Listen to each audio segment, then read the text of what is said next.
प्यारे बच्चों आज के अपने हिंदी विषय के तासिका में हम बहुत ही महत्वपूर्ण व्याकरण अध्याय पढ़ने जा रहे हैं। तो आज का हमारा व्याकरण अध्याय है रचना के आधार पर वाक्य का रूपांतरण। रचना के आधार पर वाक्य का रूपांतरण और वाक्य के भेद। तो रचना के आधार पर आखिरकार वाक्यों के कौन कौन से भेद हैं? सरल वाक्य, संयुक्त वाक्य और मिश्र वाक्य।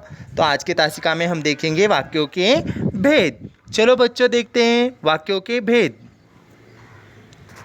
देखिएगा, रचना के आधार पर वाक्यों के भेद। वाक्य यानी क्या होता है? भाषा की सबसे छोटी यानी लघुतम इकाई जो होती है ना, उसे वाक्य कहा जाता है। वाक्य किसी न किसी विचार, भाव या संदेश को पूरी तरह व्यक्त करने में समर्थ होते हैं। यानी वाक्य जो होते हैं, वाक्यों के माध्यम से हम अपने विचार, अपने भाव और अपने संदेश व्यक्त करते हैं। और वाक्य भाषा की एक छोटी इकाई कही जाती है। उदाहरण के लिए देखिएगा बच्चों, माताजी ने बच्चों को मिठाई देना आदि घटक। फिर से पढ़िएगा, उदाहरण के लिए माताजी ने बच्चों को मिठाई देना आदि घटक वाक्य नहीं कहे जा सकते, क्योंकि वे किसी पूरे विचार या संदेश को व्यक्त नहीं कर रहे हैं। जबकि इन्हीं घटकों के योग से बनी रचना देखिए तो माताजी ने बच्चों को मिठाई दी, एक वाक्य हो गया ना तैयार, क्योंकि यह माताजी के द्वारा मिठाई दिए जाने का संदेश प्रकट कर रही है। माताजी ने बच्चों को मिठाई दी। तो बच्चों चलो हम देखते हैं कि रचना के आधार पर वाक्यों के भेद। देखो सर्वप्रथम उदाहरण के लिए, मुझे कल दिल्ली जाना है। दूसरा वाक्य देखिएगा, मुझे कल दिल्ली जाना है और फिर परसों वहाँ से कोलकाता पहुँचना है। तीसरा वाक्य, मुझे सूचना मिली है कि कल मुझे दिल्ली जाना है। चौथा, मुझे सूचना मिली है कि कल मुझे दिल्ली जाना है और फिर वहाँ से कोलकाता पहुँचना है। उपर्युक्त वाक्यों में देखिएगा बच्चों, एक वाक्य है, वाक्य दो तथा वाक्य तीन दो वाक्यों से मिलकर बने हैं। और देखिए तो छोटे छोटे वाक्यों को यहाँ पर उपवाक्य कहा जाता है। यानी एक प्रधान वाक्य होता है, एक मुख्य वाक्य होता है और उस मुख्य वाक्य पर आधारित छोटे छोटे उपवाक्य होते हैं। तो देखिएगा बच्चों, वाक्यों के भेद। सरल वाक्य, वाक्यों के भेद देखिएगा, सरल वाक्य, संयुक्त वाक्य और मिश्र वाक्य।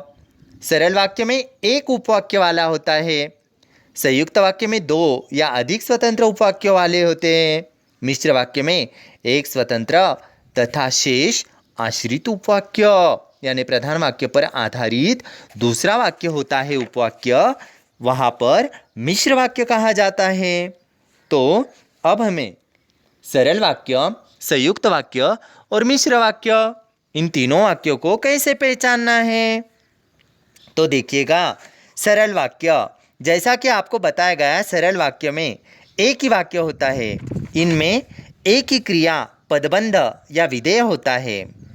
यदि वाक्य में आने वाली क्रिया अकर्मक है, उसमें कर्म नहीं आता। यदि सकर्मक है तो कर्म अवश्य आएगा। यानी यहाँ पर एक ही सरलता से कहा हुआ वाक्य सरल वाक्य है। संयुक्त वाक्य में प्राय समुच्चय बोधक अव्यय जुड़े रहते हैं। प्रमुख समुच्चय बोधक अव्यय और, तथा, एवं, इसीलिए, सो, अतः, नहीं तो, अन्यथा, वरना, लेकिन, किंतु, मगर, परंतु, चाहे, न कि आदि जो है समुच्चय बोधक अव्ययों से जुड़े ये वाक्य होते हैं, ये संयुक्त वाक्य कहे जाते हैं। कभी कभी संयुक्त वाक्यों में समुच्चय बोधक अव्यय चिन्हों का लोप भी कर दिया जाता है, जैसे रहने वाले रहेंगे, जाने वाले चले जाएंगे। और का लोप हुआ ना, क्या सोचा था क्या हो गया, क्या सोचा था पर क्या हो गया, पर यहाँ पर लोप हो चुका है। काम किया है, पैसा तो मांगूंगा ही, काम किया है इसीलिए, इसलिए का यहाँ पर लोप हुआ है, इसलिए का यहाँ पर लोप हुआ है। बच्चों हम वाक्यों का तीसरा प्रकार देख रहे हैं, मिश्र वाक्य। आखिरकार मिश्र वाक्य कैसे पहचानना है? इसमें जहाँ मिश्र वाक्यों में एक उपवाक्य स्वतंत्र उपवाक्य होता है तथा शेष उपवाक्य स्वतंत्र उपवाक्य पर आश्रित रहने के कारण आश्रित उपवाक्य।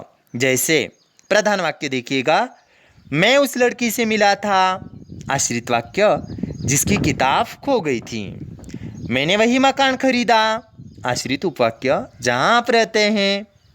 पिताजी ने मुझसे कहा। आश्रित उपवाक्य, कि वे बहुत बीमार हैं। यानी मिश्र वाक्य के उपवाक्य प्राय कि, जो, जहाँ, जब, तब, तो, अगर, तो आदि समुच्चय बोधक अव्ययों से जुड़े रहते हैं।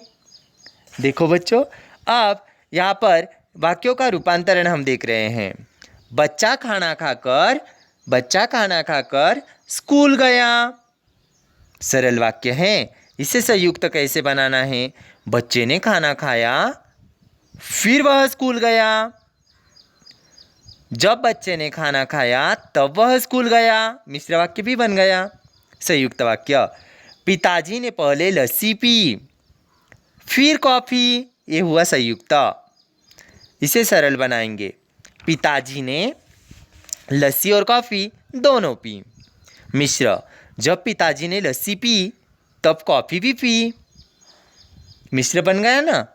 अब तीसरा वाक्य प्रकार देखिएगा। उदाहरण, उस छोटे लड़के का एक्सीडेंट हो गया जो गाड़ी चला रहा था। जो और उस यहाँ पर मिश्र वाक्य है ना बच्चों। अब इसे हम बना रहे सरल वाक्य। गाड़ी चलाने वाले छोटे लड़के का एक्सीडेंट हो गया। सरल वाक्य हो गया है।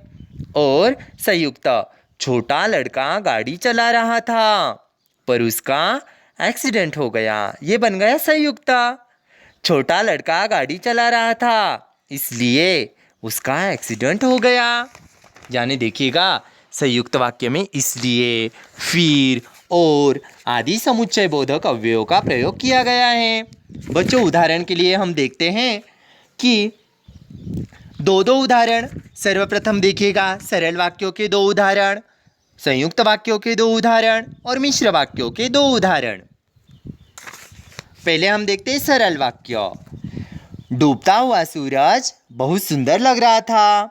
डूबता हुआ सूरज बहुत सुंदर लग रहा था। इसे हम संयुक्त वाक्य कैसे बनाएंगे? सूरज डूब रहा था फिर भी वह सुंदर लग रहा था। इसे हम मिश्र बना सकते हैं। जब सूरज डूब रहा था तब वह और भी सुंदर लग रहा था। कक्षा में बैठे बच्चे थक चुके हैं। इसको संयुक्त बनाएंगे हम। बच्चे कक्षा में बैठे हैं और थक चुके हैं। माँ ने मीरा को खाना खिलाकर स्कूल भेजा। सरल बन गया है ना। इसे संयुक्त बनाएंगे। माँ ने मीरा को खाना खिलाया फिर स्कूल भेजा। बच्चों, हम कुछ मिश्र वाक्यों के उदाहरण देखते हैं। मीरा ने जो कपड़े सिलवाए वे शादी के लिए थे। वे यहाँ पर मिश्र। देखिएगा आश्रित वाक्य किस तरह है बच्चों। जो बच्चे परिश्रम करते हैं उन्हें सभी पसंद करते हैं। पिताजी ने अपने मित्र से कहा कि वह घर आए। जो व्यक्ति पराधीन होता है उसे स्वप्न में भी सुख नहीं मिलता।